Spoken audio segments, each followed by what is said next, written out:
Ici, nous nous trouvons dans les cas des Kanyaruchinya, nous trouvons les déplacés provenant de la zone des Rutshuru. Je me suis déplacée suite à la guerre des M23 quand ils sont arrivés chez nous à Kabale et nous sommes déplacés jusque dans ces camps des Kanyaruchinya. J'étais cultivatrice, je dis enfants dont 7 sont des élèves. Nous sommes tous ici sans aucune assistance. Sous le financement de l'UNICEF, AFSI intervient dans l'éducation d'urgence, en protection et éducation.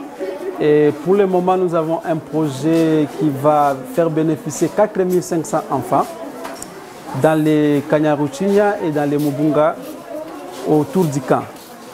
Et nous organisons les activités de CFIS pour faciliter l'accès aux activités récréatives et créatives, mais aussi des groupes de discussion des adolescentes et adolescents dans la prévention des violences sexuelles. Ces centres récréatifs nous ont beaucoup aidés dans l'encadrement de nos enfants ici au camp. Ils les encadrent pendant toute la journée au lieu que nos enfants aillent vagabonder.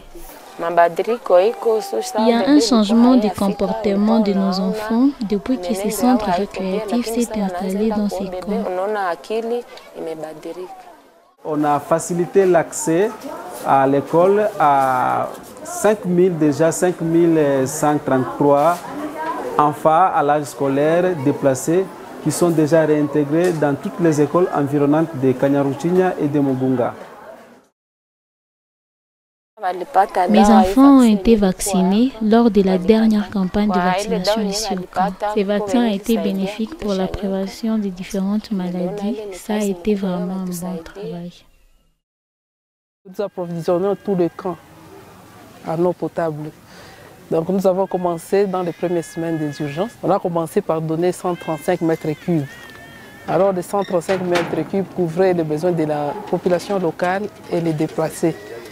Au fur et à mesure que les semaines avancent, on a augmenté les quantités. Alors pour le moment, nous donnons 300 mètres cubes par jour. On nous approvisionne en eau. Nous avons reçu les seaux pour la conservation de l'eau, d'autres pour l'hygiène aux toilettes. Nous avons été sensibilisés sur le lavage de mains après les toilettes. Avant de manger, ne pas plonger le main dans le même récipient. Il faut utiliser soit un gobelet pour faire couler l'eau quand on se lave. Avant d'allaiter les enfants, nous devons aussi nous laver les mains. Quand nous n'avons pas de savon, nous utilisons du sang. Nous n'avons aucune source d'eau ici à Kibati, c'est pourquoi cette assistance est très capitale.